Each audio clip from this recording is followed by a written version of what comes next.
Le planning de fabrication et d'approvisionnement des éléments fabriqués ou préfabriqués.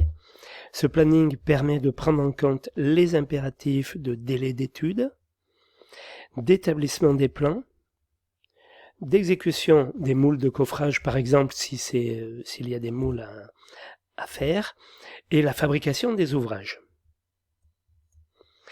Il y a le planning de fabrication et d'approvisionnement des éléments fabriqués, donc celui-ci c'est celui dont je viens de vous parler. Le planning d'utilisation du matériel et des engins. Ce planning est directement lié aux modes opératoires de l'entreprise, donc utilisation du matériel. Le planning d'affectation du personnel.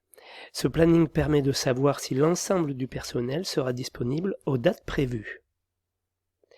Donc à l'affichage dans le bureau de chantier, le planning d'intervention des corps d'État. Ce planning indique les périodes d'intervention, l'enclenchement des différents corps d'État pour la réalisation du chantier. Il se présente sous la forme suivante, donc ce qu'on appelle un planning à barres, un graphique à barres, donc on voit que la préparation dure 60 jours, entre début octobre et début décembre 2021, l'installation 8 jours, le terrassement 15 jours, et on a au fur et à mesure l'enclenchement des tâches. L'installation pourra commencer avant que le chantier soit complètement préparé. Le terrassement commencera lui aussi en même temps, quand l'installation aura commencé. Le gros œuvre quand on aura commencé de terrasser.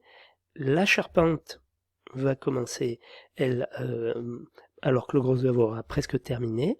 Et la couverture devra commencer, on va dire, à la limite lorsque la charpente aura quasiment fini, par exemple. Alors le planning d'enclenchement des tâches pour un corps d'État, par exemple, le gros œuvre, il représente en abscisse les durées de chaque tâche et en ordonnée les tâches suivant leur rang. Voilà. Donc fondation, élévation du sous-sol, les parties enterrées, le plancher haut du sous-sol, élévation rez-de-chaussée, plancher haut du rez-de-chaussée. Donc pour le gros œuvre.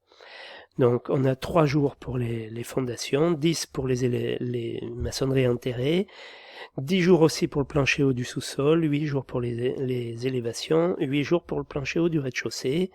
Et tout ça va donc s'étaler sur plusieurs semaines. Là, on a fait un planning à la semaine. C'est en général celui qu'on utilise dans le bâtiment, hein, ça suffit.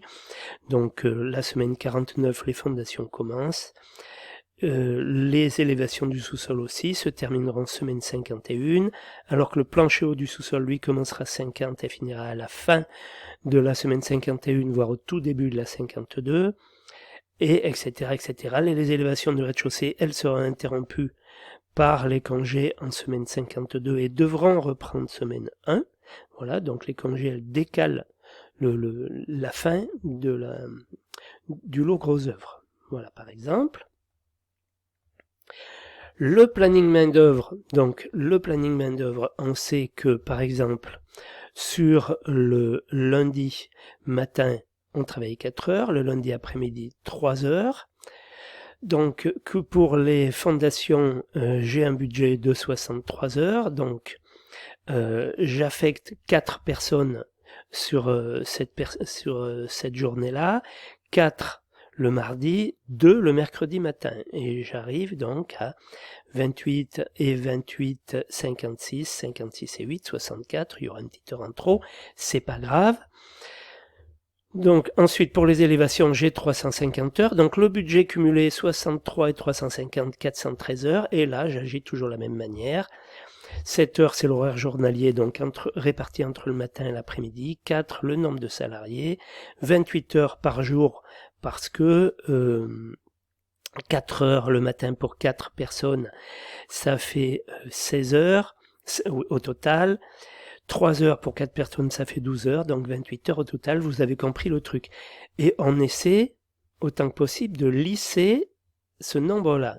On appelle, parce qu'on peut la représenter aussi par une courbe en bas du planning, on appelle ça lisser la courbe. On va se débrouiller pour avoir 4 personnes en permanence. Hein. Les 2 ici plus les 2 là, ça me fait 4 personnes en permanence sur le chantier. Là, j'en aurai 7 4 et 3, j'aurai 7 personnes sur le chantier et je vais lisser pour avoir 7 personnes la semaine 40, toute la semaine 40. Voilà comment se débrouille l'entreprise. Au niveau de l'entreprise, comment ça se passe.